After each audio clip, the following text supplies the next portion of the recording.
Hello, friends. Today's episode contains discussions of suicide. We understand that this is a sensitive and difficult topic for many individuals, and we want to ensure that everyone feels safe and supported. Suicide is a complex and deeply personal issue that affects millions of people worldwide.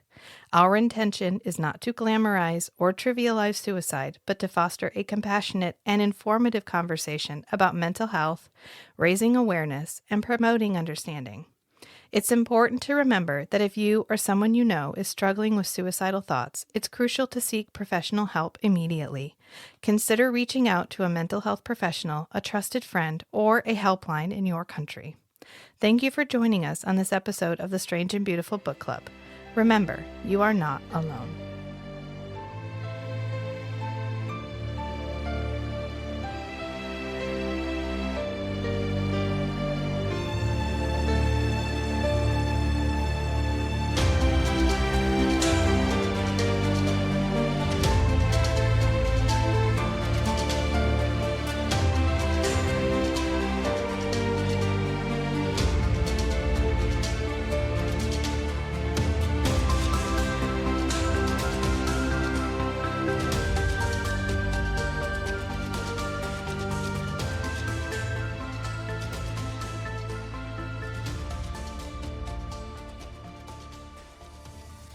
Welcome back, friends.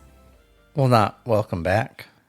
Welcome. Welcome, to friends. The new short run. Yeah.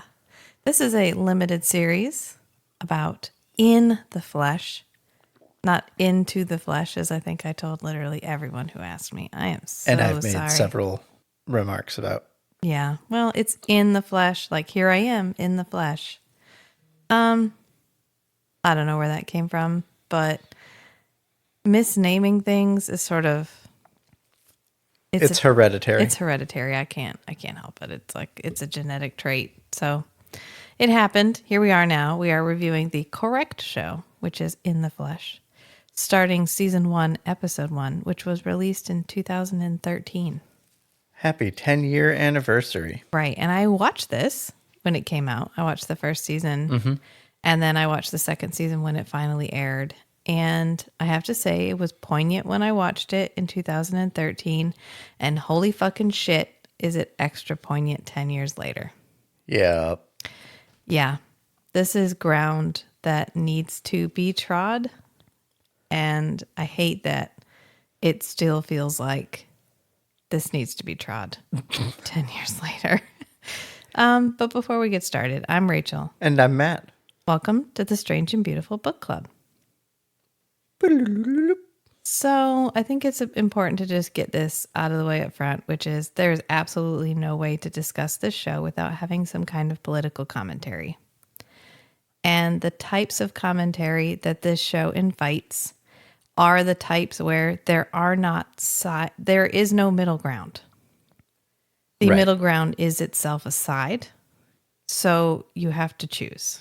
I think this show itself is a political commentary. It is, which is why it's impossible to avoid it. I mean, when we're talking fluffy vampire detectives who occasionally tried to make a social commentary, but mostly just fuck that up, it's cool to be funny and to have fun and play around with that. But there are some serious overtones in this show that invite serious commentary. Especially in reflection of the last 3 years. Yes. So we, I think, stand on the side of the highest moral good is to bring more joy and love and kindness to the universe. And reduce suffering if at all possible. I think that's evident from the way we review some pretty horrible movies, that it is important to increase the amount of positivity in discussions, to increase the amount of kindness and compassion. That's a good word. And thank you. Growth and understanding and accepting the fact that we are all sovereign individuals who have the right to our choices, so long as those choices do not harm others. And That is a tenet I think we can all stand behind, even in situations where it might make you uncomfortable. And often that discomfort is from a lack of understanding. So increasing understanding decreases discomfort and increases compassion. So it's important to learn and educate yourself and have hard discussions about the kinds of things you've been avoiding simply because they make you uncomfortable. And to be educated by the people you may have been ignoring. Right. Yes. I think that's one of the most important things we can do as an ally is remember that it is not our voice. We are supporting the voices of the people in the community. We are not talking for them. Right. But we're going to talk about this show, and I think it's going to be quite evident where Matt and I fall, which is be who you are and love who and what you love. Whether that's same-sex couples, Asex couples, polyamorous couples, partially deceased groups. Suffering. Yeah, I mean, what? Thruples, whatever floats your boat, man. As long as everybody's in on it and it's all consensual, live your best life, okay? I know that was really serious, but I just wanted to get it out there. But, we don't normally talk about political stuff. I don't avoid it intentionally. It just... And we don't usually deliberately have the conversations. We have some deep conversations about lots of different things, but they usually just come up in the moment. Right. This one, we're kind of engaging with deliberately, which is kind of a shift from our usual format, but that's okay. I mean, what a zombie show, right? Right. What a zombie. I love just this beautiful, beautiful idea of let's take zombies and let's find out not what happens when they rise, not what happens when we finally subdue them, but what happens, I think it's 4 years later, when they're all getting integrated back into society because we figured out how to make them people again. Fucking brilliant, right? Not only that, let's add this multi-layered main character who didn't just die, they committed suicide.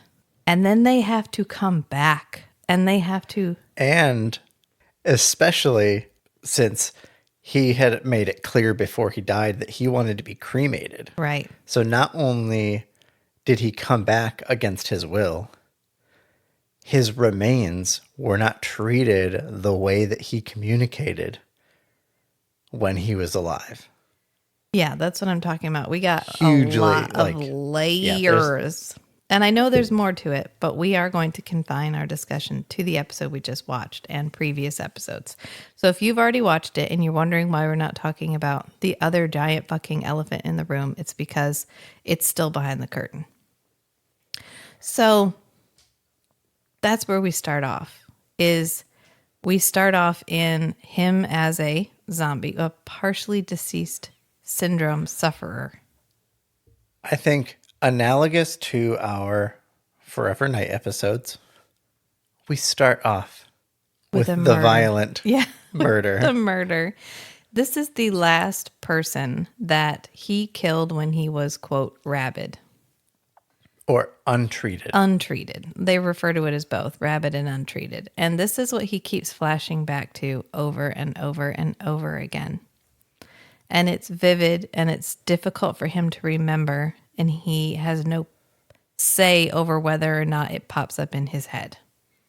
So not only does he have to live with the idea that for an indeterminate amount of time, he literally ran around killing people and eating their brains, but he has to relive it over and over and over again while people are telling him, oh no, you're not a zombie. You're a partially deceased now we're syndrome hitting sufferer. Mental health themes in the show too. Absolutely. He has intrusive thoughts. Yeah. Persistent intrusive thoughts. Which are very much dismissed because when we start out, he's talking to like a counselor and he's like, I am not ready to go back. I am struggling with these memories. They are increasingly vivid, and I really just don't think it's a good idea for me to reintegrate. And the guy's like, yeah, okay, so it's fine. No, that means you are ready. Yeah, that means if you're not ready, that means if you're thinking you're not ready, that means you are ready because it means you're thinking and feeling. So good job, man. Aren't you glad you are like responsive to the medication? Because if you weren't, we would take care of you. Take care of you. Yeah. All right, so we're starting the show off heavy. Yeah, I mean, really. And then he walks out the door and there's literally like a line all the way around the building, up and down on both sides of the hallway of the like corridor of partially deceased syndrome sufferers waiting to see a counselor about whether or not they're ready to go home. So you get the idea that this was a large in scope zombie outbreak. Yep. And in fact, it wasn't really an outbreak. It was the rising. So at some point in the years past, everyone who passed away, I think in 2009. 2009 was when the rising occurred. Yeah. So anyone who had been recently buried in the ground in 2009 just came back. Whoop, popped up like daisies and went wild. And we keep seeing references to the HVF, which are the Human Volunteer Forces, which we find out started in Rorton, which is where Kieran is from. Kieran. I love the way we can't say it the way the British guys say it. It's like there's a rolling R in the middle. It sounds really pretty, but I love that his last name is Walker. Right. Like in The Walking Dead. Aren't they called walkers? Yes. Yeah. It's supposed to be a pun. Yeah. Like they needed to put something marginally humorous in this. Right. Yeah. Just checked the dates. Walking Dead was on season 3 at this point. Seriously? That's how long The Walking Dead has been on? It first aired in 2010. Oh my God. I watched one episode of The Walking Dead. Because it didn't have this depth, right? I like zombies fine. Right. Walking Dead was more of an action adventure. Right. Show. I like zombies fine, but I like it when we do something more interesting with zombies than, oh no, they're everywhere and they're going to eat us. Right. Because it could be, you could replace zombies with almost any other monster. Right. Be like, oh, there's werewolves everywhere. They're going to eat us. Okay. Well, it's the same plot. You know, oh, there's vampires everywhere and they're going to eat us. Well, it's 30 Days of Night. I mean, oh, whatever. Okay. It's fine. But we continue on. We see them leaving. He goes through this line and he gets up to the desk and the guy goes, blue or brown? And he's like, what? Blue or brown? Were your eyes blue or brown? Because they don't look human. They look like zombies. They're like pale. And this guy's tired of his job. Right. He's like, what color were your eyes? Blue or brown? Like there's only two options.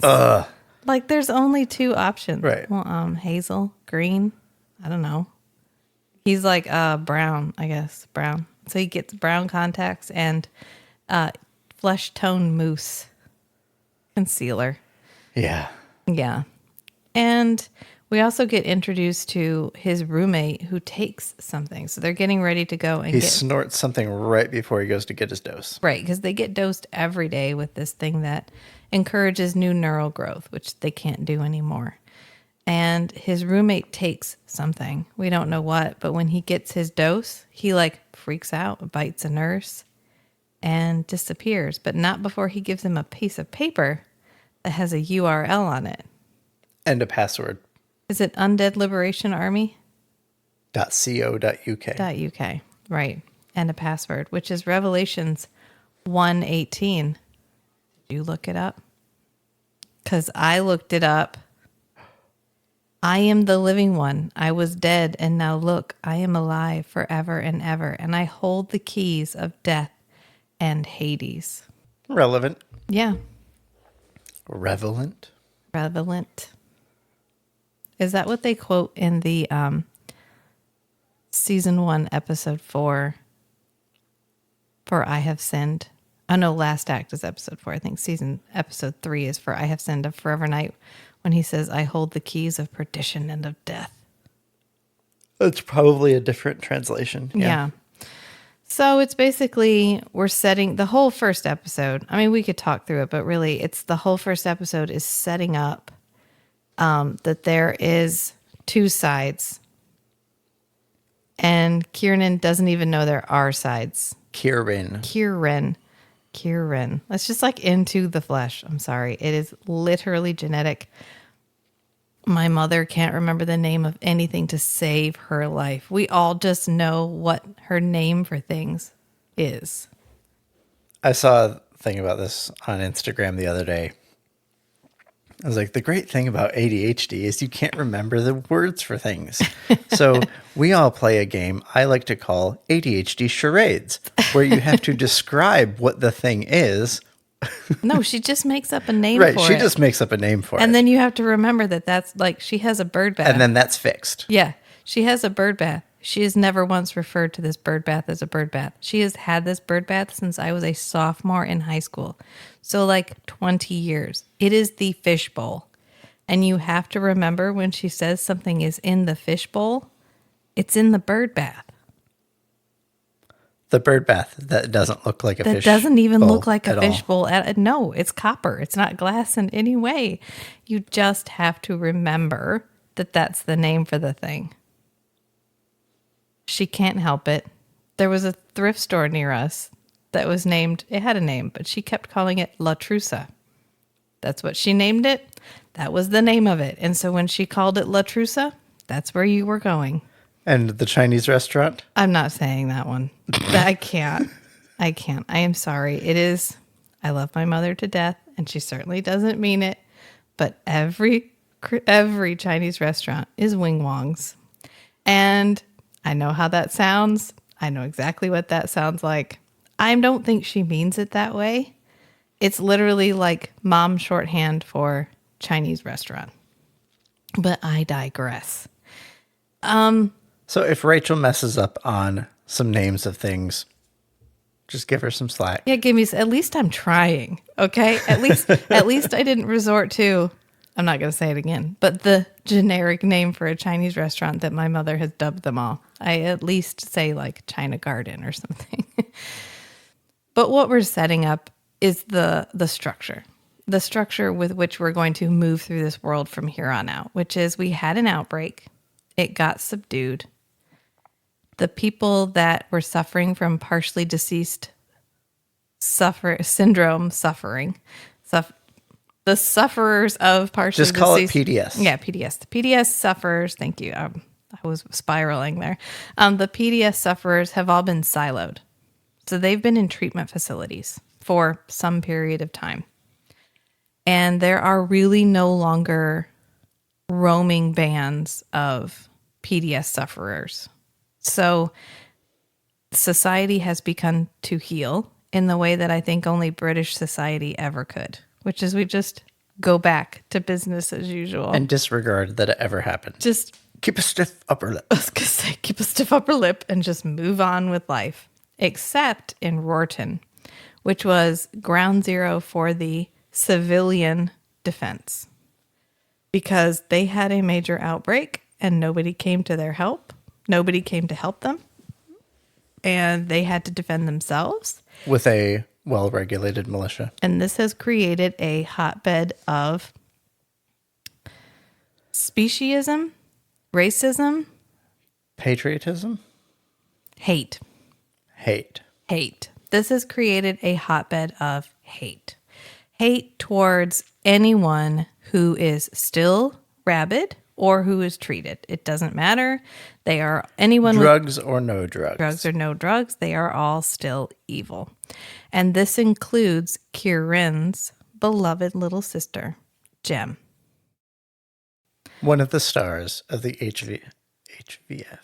HVF, yeah. So when he comes back, his parents have to sneak him in the house because they are terrified that people are going to find out that he's home and that they're going to come for him.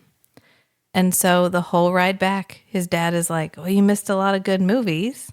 I went on a buying spree. I I bought all the Blu-ray DVD discs for you. I bought a Blu-ray player. I bought all these board games. We're going to have so much fun, and you're never going to want to leave the house. It's the weirdest You're never going to have to leave. You're never going to have to leave. And Kieran's like, well, can I not leave the house? And they're like, well, you know what? Can I call up my old high school friends? This is sad. I mean, it's not sad, but is it poignant? Because he gets snuck in, and he gets in his room, and then he finally comes down, and they're having dinner, and he's like, I don't eat anymore. I don't eat anymore. And so his mom has made lamb, which is his favorite dish, but he can't eat it. So he just pretends. He plays along. No, it's really cute. And then his sister comes home, and he gets up, and he gets this really excited look on his face, but then she's just like, I'm not coming in there if that's still in there. Yeah. And so he leaves and goes upstairs. I mean, his sister's a little bit abrasive in this episode. And given the context that he killed himself and didn't even leave a note. Right. She's not just upset because she's been indoctrinated by the HVF. No, there's layers. This show is layers. Yes. This show is a motherfucking onion. She has not processed her grief. How could you? Plus, there's the whole tied in part of someone who has completed suicide and the feelings of the people who are left behind of a little bit betrayal, because it's hard not to feel like the person who left should have reached out more, or so that you could have helped more. I mean, as like personally, I'm a big helper. I help a lot of, I help people. That's what I like to do. And so losing someone in that way would feel like, did you not know that I would have been here for you? Did you take our relationship so for granted that you didn't want to talk to me about that? And then that person comes back and you have to confront those feelings in front of their face. Right. Like as suicide as an escape. Yeah. Right. From an unbearable existence. You successfully escape and then you're thrust back. Yeah. Into the life that you wanted to leave. With all the people who just went through what you put them through. What right. was what they experienced because of your decision. And that's a lot. And not only did you come back to that, but you came back as a rabid brain-eating machine that roamed about your own town because you came back from the cemetery they buried you in, which was in your home. So you very likely killed or hurt people that they loved. This show has layers. That's why I like this show, because someone was like, let's put some zombies in a show and ask some really difficult questions. Right. And this is what sci-fi fantasy is really, really good at. And it's what it's really, really for. Right. Yes. Like as a form of literature, media, that's what it's for. It's for exploring things. Yeah. Where you shift the context. It's a good way of exploring consequences, decisions and consequences in what feels like a sandbox setting. Right. Because this didn't happen. These characters don't exist. There was no Rising in 2009, although it sort of feels like we're living in a post-apocalyptic world in 2023. This didn't happen, but this is a way for us to, what if it did? And what if these very specific set of circumstances led to this situation where this family is in this house with a person they thought was gone, and now they knew was gone. Yeah. And buried them and grieved them. Yeah. And now they're back. Now they are back. And where do we go from here? And if that wasn't enough, we add a whole religious angle, because the head of the church is the head of the town. And so they are in the rural North England. Yeah. And a lot of these dynamics feel very similar to being in the rural South of the U.S. I just made like a, oh my God, yes face. Not that kind of, oh my God, yes face, but the bad kind Later. of, oh my God, yes. The bad kind of, oh my God, yes face, where it's like, oh, yes, very much so. Yeah. Where the leader of the church steers the community. And I have to say, the actors who play the head of the church, dang, I keep hitting my mic thing. The actor who plays the head of the church and the actor who plays the head of the HVF are hateable. Boy, do you love to not like them.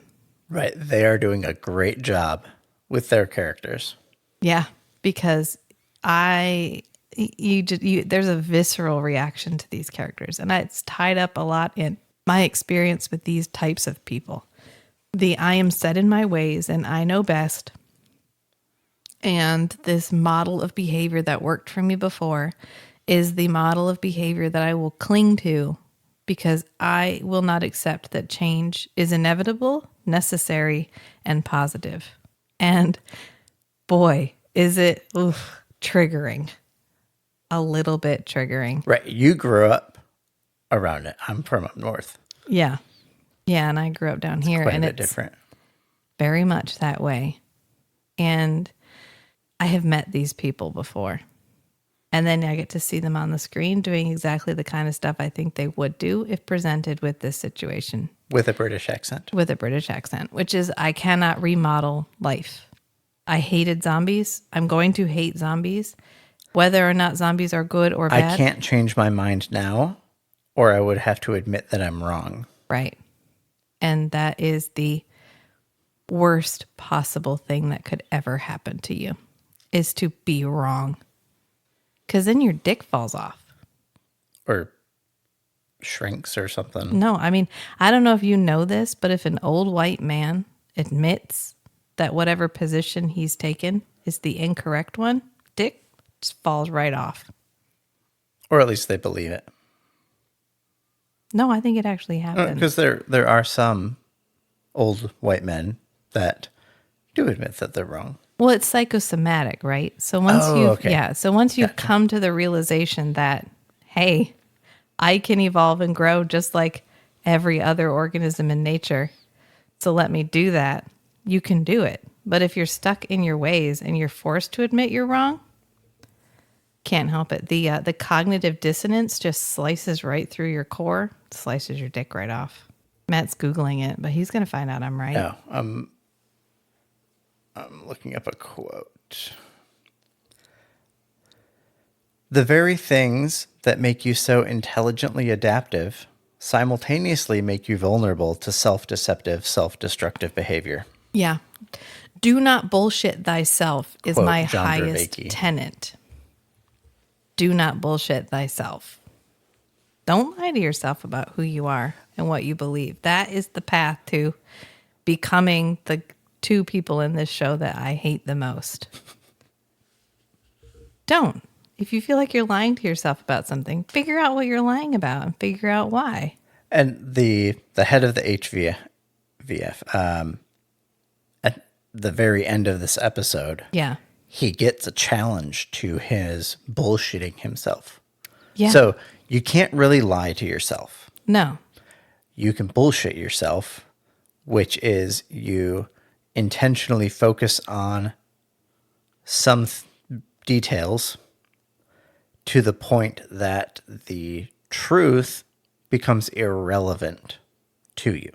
Yeah. So you don't lie to yourself. You focus on something else so hard that you're just not paying attention to the truth anymore. Yeah. And then you can basically do anything Right. to your reason-making systems. You can literally get so far into that, you can't get back out again. Yes, Yeah. absolutely. Yeah. So It's cognitive quicksand. this guy has been bullshitting himself. He stepped up when his community had a crisis, and he led the charge. But he's not keeping up with reality. Yeah, he can't put the banner down.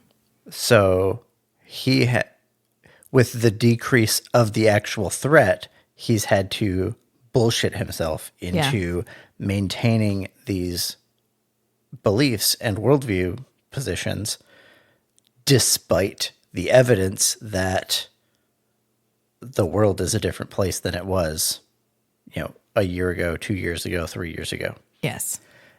And he's been maintaining this, and then he finds out there's a rehabilitated PDS sufferer in his hometown. Yep. He leads a group, shoots her in the back of the head, and goes home. What a scene that is. And then finds out his son who died in Afghanistan is coming home as a rehabilitated PDS sufferer. Right. And wow, yeah. Could you set a better hook for that character's development? Yeah, this show is a good show. It is good. That scene, so leading up to it, we have a council meeting where they're really just discussing, are we allowed to dress up for Halloween? But that's after the that, superficial. Yeah, Philip, who is the son of one of the ally characters. So she got the opportunity to help her community treat PDS sufferers who were returning to Rorton. And she took it. And she got trained for 3 weeks. And they're like, And she doesn't know how to use the injector. Right. They're like, really? And she goes, yeah, long time, huh? And she's looking at the instructions to put together the injector. And Philip works on the council. He's like the council secretary. And Philip is this nurse's son. Right. And then the church leader, who is the head of the council, recognizes that Philip is on the side of the HVF. Let's call him that. He's on the side of the HVF. And he's like, so does your mom still work at that hospice place? And Philip's like, yeah, she goes every day. And he's like, that's funny. He's like, that's funny because I'm up there a lot and I don't ever see her. I haven't seen her in months. In fact, I asked and she gave her notice. Yeah, she gave her notice months ago. Maybe you should talk to her about it, or maybe just, figure out what's going on. What's going on there? And then that's one of our funnier scenes in the episode. Nowadays, this is the whole meme. Yeah. Of covering up internet activity that you don't want people to know about. Like, oh, I had to look up the definition of the word actually or something. Mm-hmm. And, oh no, I was looking at pornography. Yeah, because his mom catches him looking at her Because it would be computer. more shameful for you to admit this other thing. Yeah. That is actually fine. Right. But, shame, guilt, whatever. Yeah, because he's trying to access a file on her computer and it has a password. And she catches him typing on her computer and she's like, what are you doing on my laptop? And he's like, watching pornography. I actually think I'm a sex addict, but I'm quitting cold turkey right now. She's like, okay, just scan for viruses when you're done. I'll see you in the morning.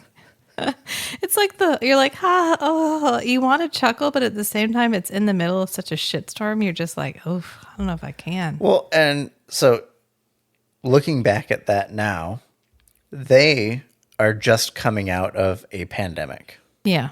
Oh my God. I didn't even realize that added a whole nother layer of. Right. So yeah.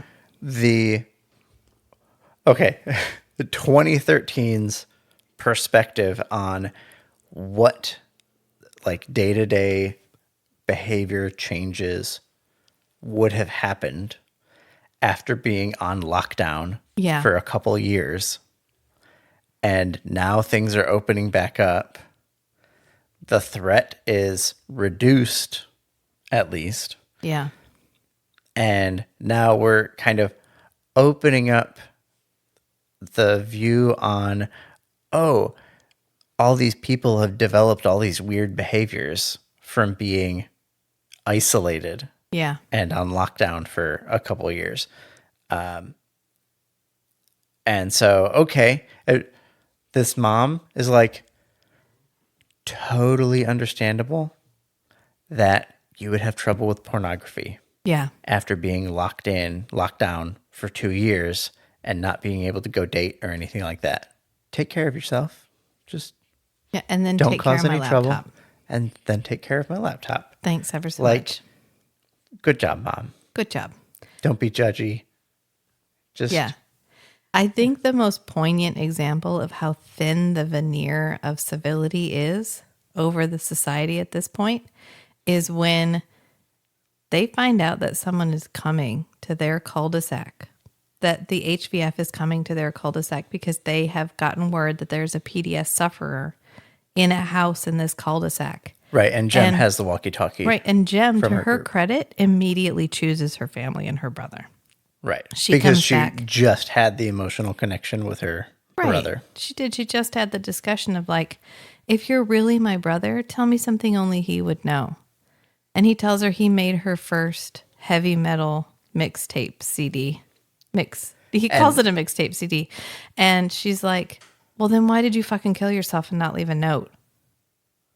Right. You're like, woof. And that is out of fucking left field. Right. And so all of the aggression and animosity that she's been showing her brother. Yeah. All of the You stuff thought it was driving, about the PDS? You thought she was indoctrinated by the HVF. Yeah. But no. No. It was because she's angry. Yeah. At her brother. Yeah. Yes. Understandably. Yes. But she chooses him. And she comes Right. back and she's like, Mom, Dad, they're coming for him. And they're like, suit up, motherfucker. And they all go out to the shed. Get the zombie and survival kit. Get their weapons. He gets a cricket bat with nails in it. And the mother, the mild-mannered mother who is still wearing her little cardigan jumper thing, gets a chainsaw. And Jem gets a 45. This is like a hand cannon, the gun she gets out. And she's like loading it. And they're like, okay, we got to be ready. Like, okay, we're going to defend him. We're going to do this. And they hear a doorbell ring. But I love it because it's okay, you thought this was mild-mannered British mom and dad, Rick and I think like Mary or something, the very generic names. Mm-hmm. Mom and dad, Walker, they were making him meat. They were commenting about it. She had Yorkshire puddings on the plate. They made him lamb. But these are the people that survived. Yes, these are the people that apocalypse. survived the zombie uprising is what happened. And for a reason. And now they think their son is threatened and they're back in battle mode. But no, they go across the street and they come and get Jem. They're like, come on, don't you want to see what? Right. Come out and have let's like old times. Let's do it again. Hey, again. this is right across from Jem's house. I'll go get her. Yeah. Since she didn't answer the walkie-talkie. So they pull this sweet old lady out, Maggie. And the guy who we have been setting up as a villain the whole time. Right. Yeah, because we see him looking at them through the blinds. Oh, yes. Yeah, we've been setting up as he's watching them. Yeah. He's that guy on the block. He's also at the church meeting when the minister comes. Minister meaning like minister of the government comes to talk to them about the Partial Deceased Sufferers Domicile Inclusion Act or something. Like we're sending them back out to live with people. And there's been a Protection Act passed. So you're not allowed to kill them anymore. That's now illegal. So we have put legal protections in place. And everyone's like, yeah, okay. Good luck with that. Good fucking luck with that. You are in like legal no man's land, man. Is really poignant now. Oh my God. It hurts how poignant this is, right? In 2013, you're like, oh, this is so extreme. This is so extreme. This would never happen. And now you're like, oh, this is Florida. Right. This is Florida. This is Florida. Oh, okay. This is Texas. This is North Carolina. Yeah. This is, I don't know, like Alabama, Mississippi. And some northern states. Yeah. Yeah. A depressing number of states. Yes.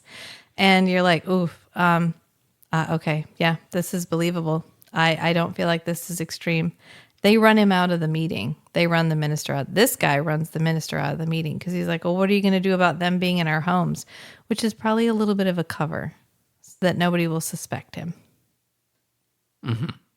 Because if he had stopped going to meetings and he had stopped, pressing for them to not be sent home, they'd be like, Right. well, why? Oh, why the sudden shift in behavior? What changed? And it turns out his wife that had died of old age came back home. And the bad guy is going to kill her. And he's like, well, hang on, actually. Why do your eyes look like mine? She's like, well, because I'm wearing contacts. And she ends up taking the contacts out. And of course she has zombie eyes. And then he's like, that's better. And then he shoots her in the face. Well, he walks around and shoots her in the back. Shoots her. And then Kieran is like, oh, holy shit. My parents told me to come on home. That everything's going to be fine. Everything is not fine. And that's more or less how this episode ends. Is, oh shit. He has been brought home to a place that is so anti-zombie, they will kill him even though he's like walking and talking and okay now. Right. He looks like a person. He acts like a person. He talks like a person.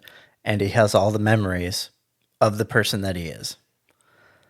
And they are still willing to kill him. Despite that, yeah, because of an involuntary condition that he had. No saying. Yep. Yeah. Yep. And that's one heck of a start to a 3-episode season 1. Right. And they canceled it, I'm pretty sure, after season 1. And there was like a movement to bring it back. And then we got season 2, which has more episodes. But then they canceled it again. But holy damn. This hits hard. It hit hard when I watched it the first time, but boy, does this hit harder now. Because this is the trans kid at every school. Analog conversation for what's happening right now is so much, I don't know, what's a good word? Louder, more just discussed. Yeah. Yeah, all of the analogs are actually being talked about it now. The froth of hate in the culture right now is very analog to this. This is the trans kid at school. Mm-hmm. This is the lesbian kid at school. This is the gay kid at school. This is really analogous to someone transitioning. Yeah, absolutely. Because now they come back and they look different. Yeah. And now we just have to accept them for who they are now and forget who they were before, because now they are. You forget what they were like in their untreated state. Yeah. And you have to let that go. Yeah. Right? Yeah. Because you have to reframe them in your mind as who they are now. This is getting more and more relevant. Wow, this is going to make the rest of the series really difficult to watch. But it's an important conversation.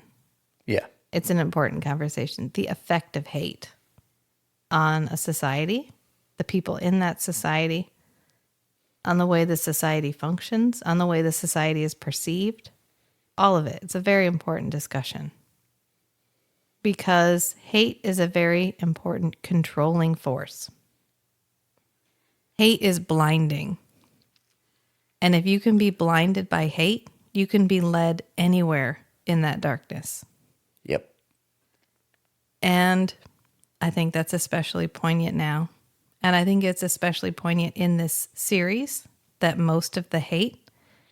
I mean, we know there's the bad guy, the head of the HVF, but there's also the head of the church, who is ultimately the one pulling the strings of the puppet, who is the HVF guy. And that feels really, really poignant. Because right now, the strings that are directing the actions of so many people are religious. Trace them far enough back, and there is a religious leader holding the strings. And I'm not saying that's the only source for that type of behavior, but it certainly is an overwhelming source of that type of behavior. And the fact that they included that in this is probably why it didn't make it past season 1 without getting a season 2, even in 2013. And you want to know the worst part about this? you could not make this show now. Why not? Because it is, first of all, it's a LGBTQIA plus positive show. Positive, it has representation. And that's really hard to, I mean, I think on streaming services, because we have streaming services, okay. Yeah, you might still make this show now. Right. But it's like, I don't know, Tu Wong Fu, thanks for everything. Can you imagine that being in theaters right now? Oh, no. Not as like a Hollywood movie. That's a 90s movie. There is no greater shame for our culture in general than the AIDS crisis and the way we dealt with that. And that's the 90s. Or didn't deal with it. And that's the 90s. And then right now, you couldn't make a movie that you could make in the 90s? Think about that for just a second. Literally, people would not get diagnosed with HIV because there was such a stigma against treating it. It was better for a doctor to turn them away sick than it was for them to treat it. And yet, they could make a movie that we could not play in theaters now. Target just had to take their Pride collection off the shelf because of the threat of domestic terrorism. That's horrific. That's dystopian. That's not sandbox bullshit. That's right now, and that's real life. And we can talk about sci-fi, and we can talk about fantasy and horror all we like, and that's fine. Story is super important in a culture. But we have to apply the lessons that we learn from those stories, too. Right. This gives us the sci-fi fantasy. This is a different world. Yeah. And they're having this problem, which we can have a dialogue about. We can dig into how things work, and maybe how you might fix things or improve the situation. But the entire purpose of that is as an analog for what's actually happening. So this sci-fi fantasy world is a safe place to have that conversation. Yes. You can have a conversation. You can hash out concepts. You can kind of work out dialogues that might help. But then the whole purpose of that is as a tool, an exploratory tool, a developmental tool to bring that back in and actually make the real world a better place. Exactly. Yeah. So we have a lot more episodes to discuss, so we're not going to go any farther tonight. But just the Strange and Beautiful Network as a whole is a safe place for everybody. Because again, increasing the total amount of kindness and compassion and love in the universe is the highest good. That is important. There is no greater calling than that. Because if we don't leave the world a gentler, softer, more kind place than we came to it, what did we contribute? That's the question that people need to be asking themselves. Because you don't get to take your money with you. Nobody gets to take a U-Haul to the cemetery. So, what kind of baggage are you packing to leave for the people who get to unpack it after you're gone? And I kind of feel like if my legacy is kindness, that's a pretty good legacy and I'll take it. So remember, sometimes the strangest things are the most beautiful too.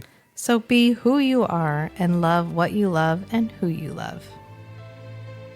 Until next time, friends. Bye. Bye.